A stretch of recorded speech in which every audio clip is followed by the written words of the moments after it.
Hi, this is Sarah Yates, and this is my podcast on how I learn differently. After viewing some of yours, I feel like I should start in the Middle Ages somewhere, but not really.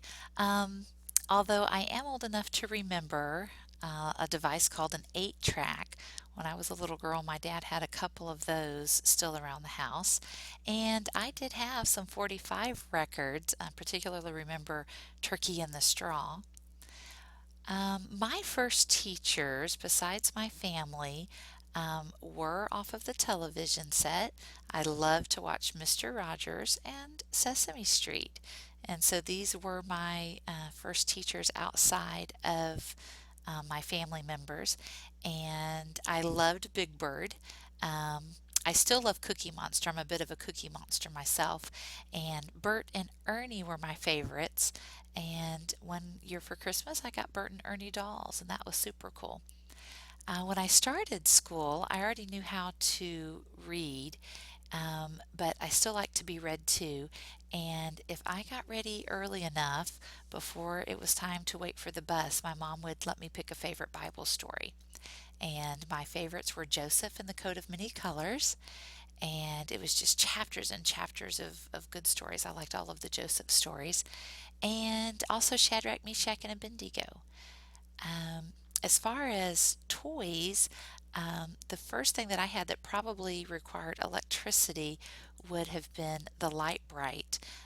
I didn't get to keep it very long though because I wasn't good about keeping all the pieces picked up, and it only took a couple of times of my dad stepping on those painful little pieces for my Light Bright to disappear from the house.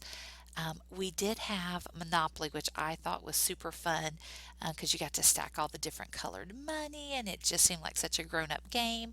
Um, but my family would beg and say, please just let us play a game of Sorry.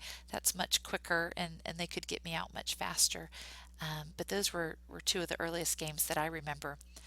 My dad's philosophy was if every child had a flashlight and a tape measure, he or she would be really happy. And so, flashlights and tape measures were my dad's kind of idea of keeping children occupied. I do remember having Scrabble, and I don't know how great of a commercial I am for Scrabble though because I'm a terrible speller. And I do remember playing Uno. Um, a strange toy that I had in my personal stash was a Craftsman crescent wrench, and I'm not really sure why I ended up with a Craftsman crescent wrench, but I just remember my dad and all of my uncles saying, "Oh, Craftsman, that's the way to go. If they break, you can always take them back to Sears." Um, so I'm not really sure why I had a Craftsman, but I did learn a lot about tools in my years. And when I took the ASVAB in high school, I scored really high on the mechanical section, and was told that I should be a mechanic in the Army, um, which I was just appalled at. I had no interest in that whatsoever. But my crescent wrench did come in handy because when my brothers and sisters went to college, I got to keep a big stereo like this in my room in the cabinet, and I just thought that was grand. But I broke one of the knobs off. And so I did need my handy dandy Craftsman crescent wrench to turn my stereo on and off. And I love to listen to the Imperials' Heed the Call album.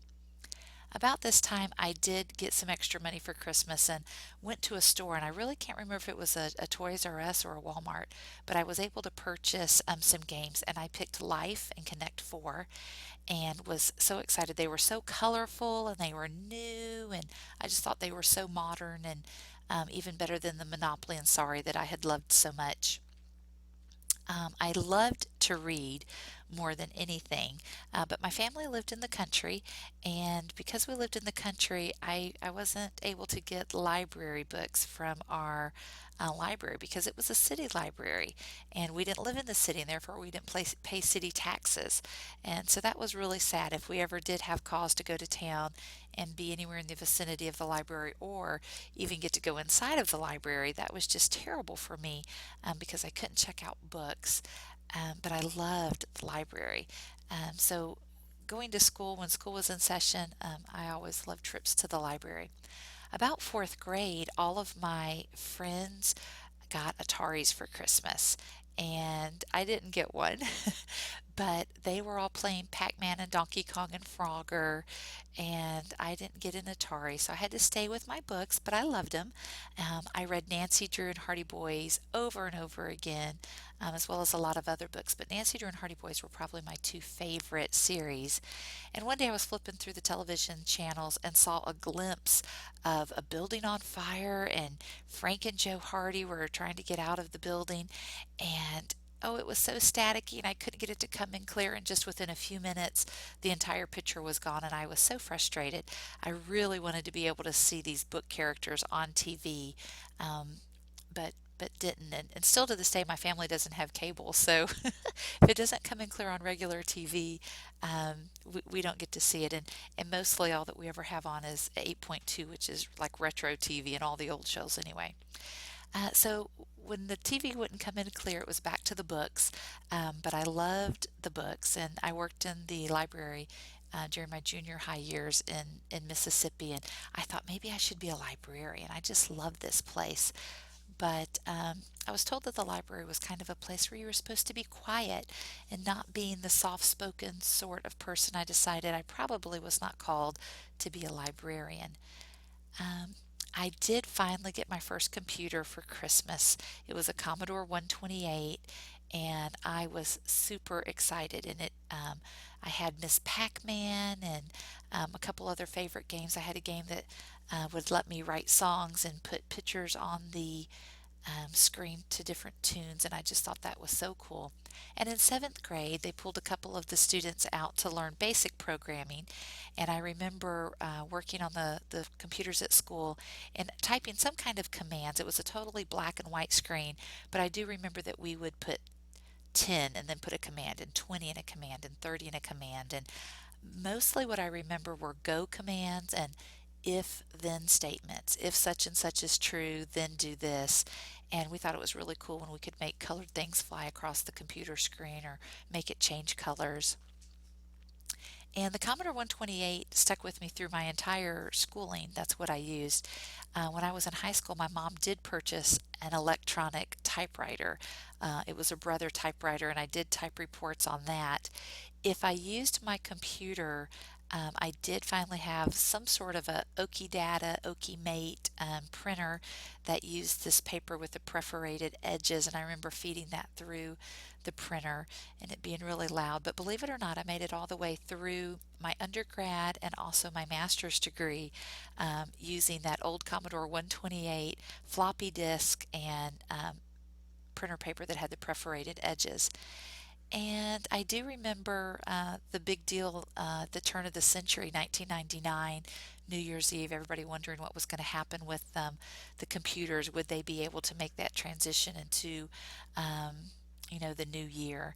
And I remember all of the excitement with that. This was a pretty close replication of one of our first Hewlett Packard computers. So we were moving up in the world. I did refuse to get a cell phone though. Everybody else was getting cell phones, and I said, no, I don't need one. I was able to write a grant and a couple of grants and get different materials for my classroom. And I remember purchasing one of the first CD players on our campus, and I was able to get a set of like 6 headphones to go to this fancy dancy CD player so my children could read along, and they were learning to write books to share with other classes. And about that time, we did break down and have my husband get a cell phone because I had a child on the way, and he was in classes at USF, and I wanted to be able to get a hold of him. We did upgrade to a newer model of our Hewlett Packard, and we did get online with America Online. It was kind of a love-hate relationship. We did buy a new computer when Vista came out. I was a little disappointed with Vista. Um, and then I finally did break down and get a cell phone, and then I upgraded to one where I could text. And I did purchase an MP3 player because my kids all wanted one. I thought, well, sure, I'll get one for me and see what that's all about. Did finally upgrade to a laptop computer. And that's kind of my journey from the blackboard that I had in school to now teaching on Blackboard at Hillsborough Community College. And I still like the paper books and my colored highlighter so I can highlight things and take notes in my margins as I go along. I still prefer that over a screen. And my husband did talk me into ordering one of the new iPhones, and so I'm anxiously awaiting for that to come out.